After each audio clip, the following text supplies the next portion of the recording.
Hi everybody, welcome back to my channel. You know that we had started the chapter 7 of class 6th 2 days before. We had covered 2.5 pages almost. Today we are on the third one.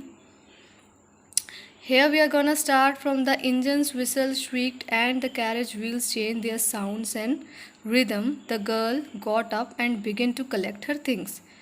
ठीक है, जब हम बात कर रहे थे उन दोनों के बीच में कॉन्वर्जेसन चल रही थी, जब उस लड़की ने बोला कि अब ये छोटी जर्नी है हमारी, तो मैं ज़्यादा पसंद नहीं करती कोई long journey.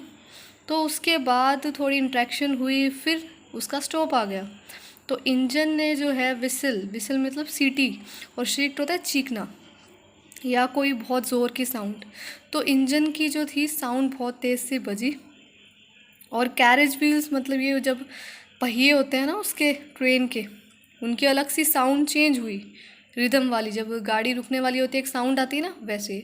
The girl got up, लड़की उठी, and begin to collect her things, उसने अपनी चीज़ों को कलेक्ट करना स्टार्ट कर दिया। आई वंडर्ड, मैं हैरान हुआ। If she wore her hair in a bun, मैं हैरान हुआ ये सोचकर क्या या तो उसने अपने बालों को बांध रखा है, बन मतलब जूड़ा कर रखा है, और if it was plated.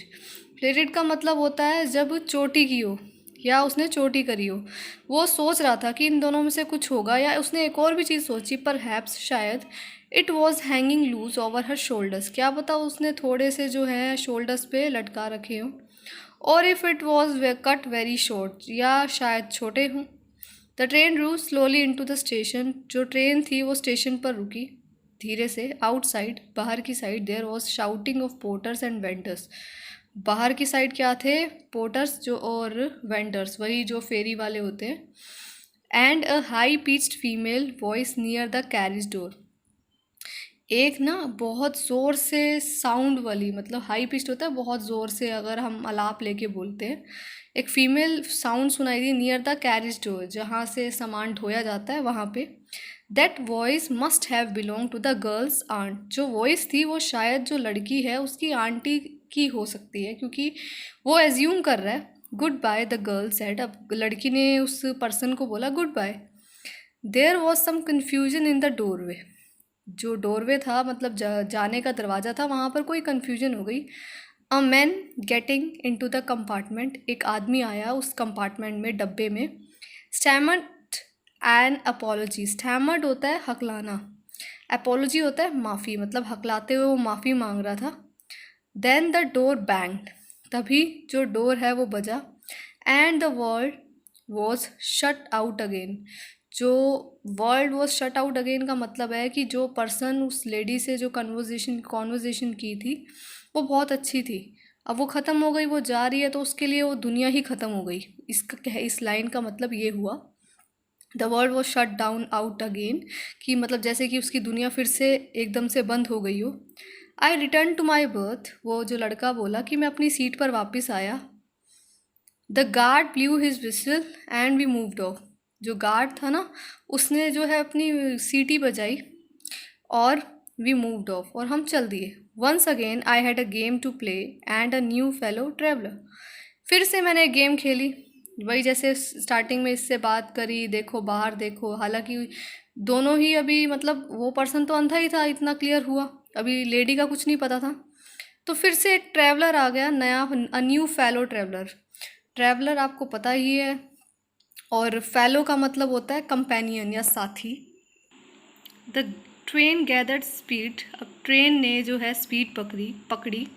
The wheels took up their songs, अब वही व्हील्स जो थे, पहिए थे, उसने भी अपनी सॉन्ग्स चेंज, मतलब उसकी जो आवाज़ थी वो भी चेंज होगी अगर स्पीड चेंज होगी तो।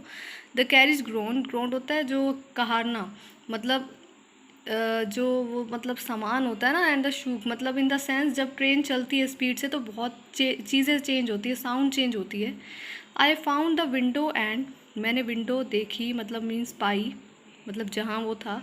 And sat in front of it, और मैं उसके सामने बैठ गया। Staring into the daylight that was darkness for me, मतलब वही दिन के उजाले को देखते हुए वो मतलब घूर रहा था, जबकि उसे पता है कि ये तो उसकी लाइफ में अंधेरा ही है, क्योंकि वो तो देख नहीं पाता था। So many things were happening outside the window, बहुत सारी चीज़ें चल रही थी विंडो से बाहर, जो भी जैसे खिड़की के बाहर। इसका मतलब ये है कि उसकी लाइफ में अंधेरा है, बाहर तो दुनिया रंगीन होगी ना। It would be a fascinating game. Fascinating होता है आकर्षित, मतलब बहुत ही ज़्यादा इंटरेस्टिंग भी कह सकते हो इसमें।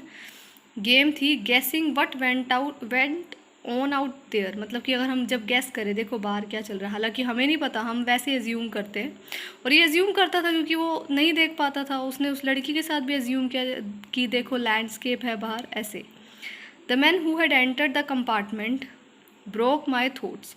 एक आदमी उसी कंपार्टमेंट में आया, उसने मेरे सारे विचारों को तोड़ दिया। You must be disappointed he said, उसने कहा तुम ज़रूर निराश हो रहे होंगे। I am not nearly as pleasant a traveller companion as the one who just left. कहते कि मैं ना कभी ऐसा खुश नहीं हुआ जैसे जो अभी ट्रैवलर कंपेनियन मुझे मिला, जो बस अभी अभी गया। She was an interesting girl, वो बहुत ही ज़्यादा दिलचस्प लड़की थी। आई सेड, मैंने कहा, कैन यू टेल मी, मुझे ये बता सकते हो, whether she kept her hair long और शॉर्ट, क्या तुम बता सकते हो कि उसने अपने बालों को, उसके बाल जो थे वो लंबे थे या छोटे थे। अब आई डिडंट नोटिस, अब ये जो बात है ना, ये बात वो बता रहा है जो उसके सामने वो पर्सन बैठा था। आई डिडंट नोटिस, मैंने नोटिस नहीं किया। ही रिप्लाइड, उसने जवाब दिया, साउंडिंग पजल्ड, पजल होकर।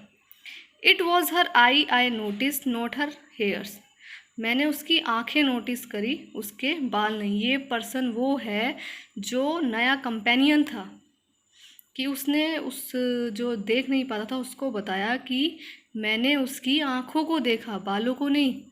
शी हैड ब्यूटिफुल आइज, उसकी बहुत सुंदर आंखें थी, but they were of no use to her, लेकिन उसका कोई भी यूज़ नहीं था। क्यों नहीं था? शी वॉज कम्प्लीटली ब्लाइंड, क्योंकि वो पूरी तरह से ब्लाइंड थी। डिडेंट यू नोटिस, क्या तुमने नोटिस नहीं किया?